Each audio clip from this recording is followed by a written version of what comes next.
Good morning. It is Friday, so time for our weekly update on the site. Coming in, seeing some wood off of the trailer. The wood is going to be creating scaffolding because we're going to start with the masonry, the bricks, as soon as next week. Thank you. So they're loading this right now, and that's new. That's already our transformer.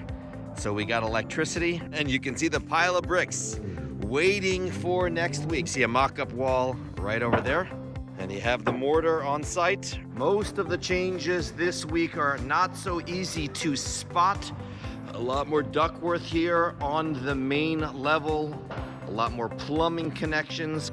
Beginning to do some framing inside. I think by next week we'll see more framing on this main level. Let's go check out downstairs. Hey, this is the first time I'm standing here right where the stairs are going to come down and take people to the education wing.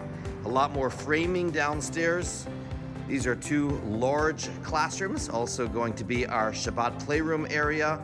Standing here, this entire space is going to be a cafe-like multi-purpose room. Seeing the beginning of a seating lounge, another classroom over here, and 3 classrooms all along this side. We're finishing a book of the Torah this week, the third book, the book of Iyar. It has in it so many of the mitzvot. If someone were to ask the question, which of the 613 commandments was the hardest to keep? Which are the most challenging to observe? Now, certainly there's no one-size-fits-all answer. It would be a subjective choice. Each one of us is challenged in different areas. And in fact, in mysticism, it says if there's a particular mitzvah that comes hard to you, that might just be an indication that is particularly important to your soul's mission. But having said all that, by an objective standard, was there one that perhaps everyone would agree was one of the hardest? And the answer is yes, and it's in this week's Parsha. The Parsha discusses Shemitah, the sabbatical year, and that is observed up until today, that every 7 years, the farmers in Israel take a complete pause from planting and plowing. And while it's challenging today, it was that much harder in agrarian times when you couldn't import food from another country, you couldn't become day traders or find an online business to do during this 1 year of Shemitah, but your livelihood, your sustenance, the food on your table was so tied up to the ability to plant.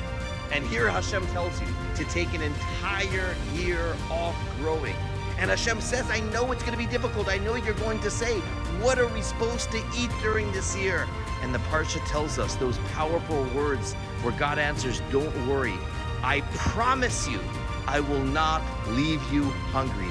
I promise you that if you have the faith, you have the trust to believe that I am the provider, I will provide for you. And you will see how the produce that you have the year before will yield something much more than you could even imagine. And indeed, throughout history, there were countless stories of Shemitah and the blessings and miracles that flowed from it.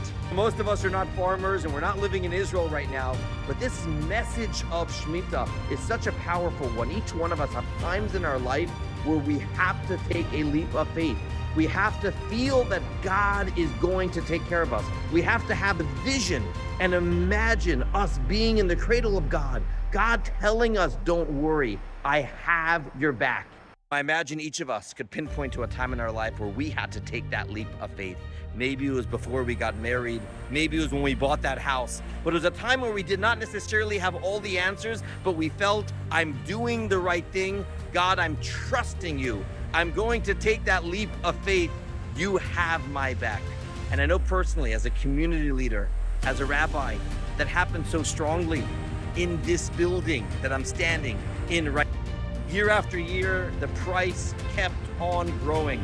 And it was 1 year ago where we made that decision. We're going to sign this construction loan. We are moving forward. It was too important to wait. We looked and had a vision for the way the community is going to look. Seeing the families move into town, seeing the needs of all the people around us that was not being met. We are going to fill that need.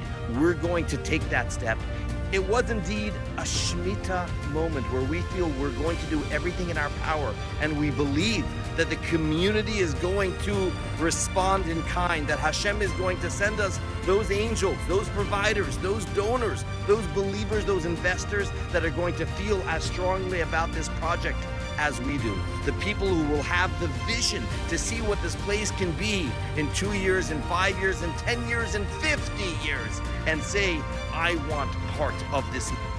And so during this Parsha of Behar, Bechukosai, the Parsha of trust in God, I invite you to be part of this trust. That please God, one day you'll be able to be standing at a holiday during a simcha in this building and proudly say, I helped bring this vision to life.